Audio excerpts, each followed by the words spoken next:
Welcome into Chicago Bears Now. It's mailbag time following the Khalil Mack trade. To use hashtag Bears or Super Chat, we will answer as many of your questions as we possibly can. Little squad, Mack healthy last season, Bears would get a first-round pick. Yeah, I mean, look, if he was healthy all year and had 14, 15 sacks, yeah, you would have gotten a first, but he didn't stay healthy. He missed the final 10 games with the foot injury, settled for a top 50 pick plus a sixth-round pick next year. It's not incredible value, but I don't think it's bad. A top 50 pick for an aging pass rusher with some injury history, you could do worse. You could do worse with that considering how much money Khalil Mack makes on an annual basis. So I don't hate it. I'm not going to say I love it, but I think it's okay. Appreciate the super chat from Timothy Johnson. Cheers. Bottoms up. Who's going to have more wins next year? This is a good question. Type B for the Bears. Type C for the Chargers. Chargers are in a tougher division. I mean, AFC West now with Russell Wilson in Denver, that's a tough division.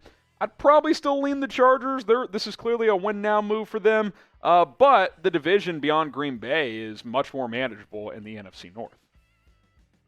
The boss. All I have to say is thank you, Mac, number 52. Let's get the 52s going in the comments for Khalil Mack.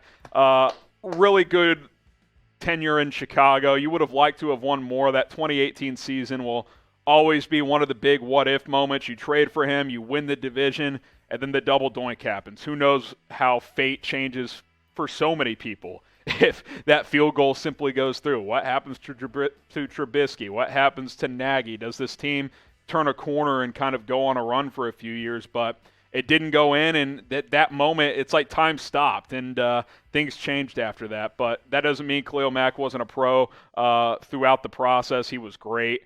I don't regret that trade at all, going to get him from the Raiders. Torian Whitfield, should the Bears trade Robert Quinn for draft picks as well, and what would be compensation for him? I don't know. I really don't, Torian, and I appreciate the question. Obviously, he had 18.5 sacks last year, but do opposing teams view that as a flash in the pan? I mean, it's arguably his best statistical season ever, but he's also in his 30s.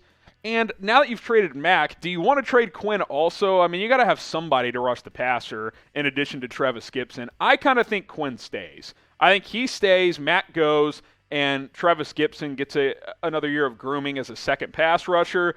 Maybe next offseason you could trade Quinn, but I don't view this as okay, Robert Quinn is going to, get traded now too. Could it happen? Yes. Would I predict it? Not really. Nick Kosteka, don't love the trade. That's where I'm at. I like it. I don't love it. Feel like the staff have a lot of confidence in Travis. Like the fact we get more draft picks and ditch the whole contract. Yeah, I mean, look, there's always a trade-off, right? You get out of his contract, especially after this upcoming offseason, and, you get a draft pick in return, but obviously you lose a really good player. That's what happens when you make trades. Like, you gain something, you lose something. That's how it goes. And then, over time, you kind of determine who won the trade. But now you got an extra top 50 pick for this year. You add a day 3 pick next year. It's, like I said, I agree with you. I like it. I don't love it, but I like it. Subscribe to the channel. The reason I really love it is now things are going to get popping now here on Chicago Bears Now. Once you make a big trade for this is like the domino effect. Free agency around the corner, the draft coming up in April. It's going to be a busy couple of months, and we'll have you covered for all of it. YouTube.com/Bears Now. Subscribe today. It is free to hit that sub button. More news and rumors around the Bears on a daily basis. I can't wait for free agency to begin on Monday. Lucas Prang, I think it's refreshing having a general manager that is aggressive in his first year and isn't afraid to speak his mind. Poles know what he wants, and I respect it. I respect it too. Here's what you want out of a GM. You want a guy that has principles, and he follows those principles. He's the guy that believes in the draft. So when he said that at his introductory press conference, I said, don't be shocked if Mack and or Quinn get traded. Mack's been traded now. So when you only have 5 draft picks and you have a GM coming in here that likes the draft, he's probably going to want to add more picks, and that's what happened. He believes in that. That's his philosophy. Doesn't mean that he won't trade picks away for players in the future, but we know that this guy at his core believes in the draft. That's what he told us, and he just proved that when he traded for Khalil Mack. Isaiah Rosales, been a fan since just before 3K subs. You're an OG. Appreciate that. subscribe for everybody else if you haven't. You think Mack trade signals we trade Quinn too, and look for youth and free agency in the draft. Much love. Much love to you and all of Bears fans. I kind of just addressed the Quinn thing. I don't really think he will get traded. Could happen. Not closing the door, but it's possible. But I wouldn't expect it. But yeah, I think in general this team wants to get younger, and I would expect that. Ivan Danzy, can this trade help us get DK? So could the Bears trade for DK Metcalf now? Like, would Seattle take 39 and 48 for Metcalf? And if they would I do it? I'd have to consider it.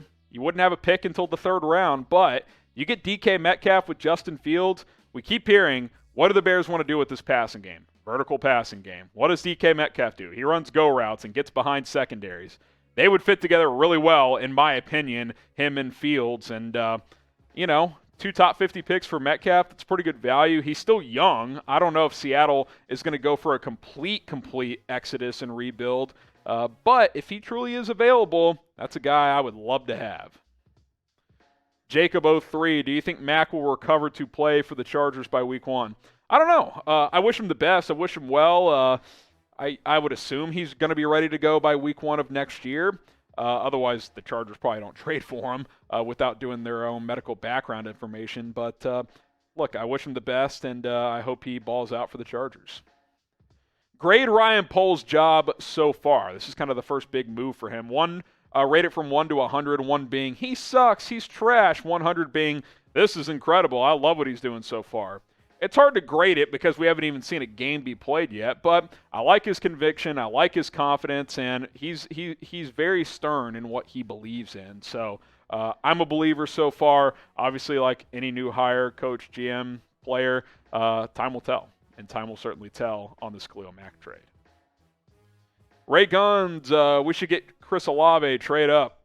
That's also a possibility now.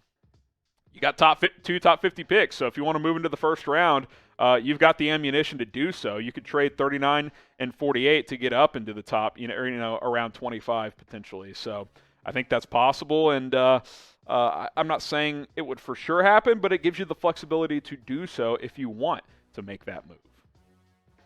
Dustin Yoder, who do you think the Bears pick in the 2nd round now? I don't know. If they keep their 2 2nd-round picks, I think going with receiver, O-line, corner, some combination of those 3 positions makes sense to me. You could go defensive tackle. You could go O-line, receiver. A lot of that, Dustin, will depend on who they get in free agency. But when you have more darts to throw in the draft, better chance you're going to hit on some players. Colin Padilla, do you think the Bears will be more aggressive in free agency this year and next year? I think they'll be mildly aggressive this year. I think 2-3 decently sized moves probably. And then 2023, they will have a lot of flexibility to be aggressive in, draft, free agency, trades, because they'll have a lot of cap space in 2023. I promise you guys that once we cross 2,500 followers on Instagram, at HGramNFL, if you haven't followed me yet, by the way, give me a follow and I'll give you a shout out, that we would go live on IG. So this Sunday night, mark your calendars, 6 o'clock Eastern, 5 o'clock Central Time. I will go live the night before free agency begins, which technically free agency contracts can't sign until Wednesday, but free agency starts Monday, make no mistake. And so Sunday night, I'm going to go live on Instagram, at HGramNFL. Join us. We'll break down all the news and rumors surrounding the Bears at the time and kind of get you guys ready for NFL free agency. DeBoss 7696. These trades have been insane. I love football. Look, the NFL is king. Baseball returns on Thursday, and it's like story number 4. It's just, Aaron Rodgers news, Russell Wilson trade. I mean, there's so much going on, and that's why the NFL dominates. It's a 365-day calendar. Patrick Caw, appreciate the super chat. Mack and Bosa going to be dangerous. Bears move up in the 1st round, and Olave and Williams are both still on the board. Who you taking? Talking about Jameson Williams. Oh, that's tough. Probably Olave because of his familiarity with Fields, but I would also love Jameson Williams. Although Williams overlapped with Fields at Ohio State as well, but still would probably go Olave. Q Caruto, what do you think about Oh, did we move on from that one? We'll go back. What do you think about trading for a first with these 2 picks? Having picks is easier to make quick decisions about trading mid-draft for Olave. Yeah, exactly. I mean, what this does, and I'll keep reiterating it, it gives you more flexibility on draft night. If you want to move up, say Chris Olave slides to the mid-late 20s and you really want to get him, maybe you can trade 39 and 48 to go get him at 27 or something like that. So, yeah, I think that gives you some possibilities. Did I say 39 and 48? I don't remember what numbers I meant. That's what I meant if I didn't say that. But yeah, if you want to move up, you have a better chance of doing so when you have 2 second-round picks. Who's a Chicago or a player that you want Chicago to add this offseason, whether it's the draft or free agency? Name a player you want to sign, draft, trade for. Doesn't matter. Who would you like the Bears to get? Chris Olave. Who said that? Let me know what you guys think. David Gasparis, I heard the Bears are looking at JuJu. What do you think? I think JuJu's one of those guys that will have a lot of interest, and then he'll see what his market is, and I think the Bears could be one of those teams. Benny DeBully, do you think Travis Gibson's emergence was a big reason why the Bears decided to trade Mack? I don't know if it was a big reason, but I do think it was a reason. I think the Bears probably looked at this, and we heard Poles and Eberflus talk about this at the Combine, that they kind of created profiles for every player on the team and did some film study. And I'm sure they saw a big physical player that can get after the quarterback, and they said, what could this guy be if he was a full-time starter? Well, he is now because Khalil Mack's gone. Jeremy Hood, trade into the first round, Chargers pick, and next year's second. I could do that too. Maybe you keep one of your second-round picks, trade a pick next year.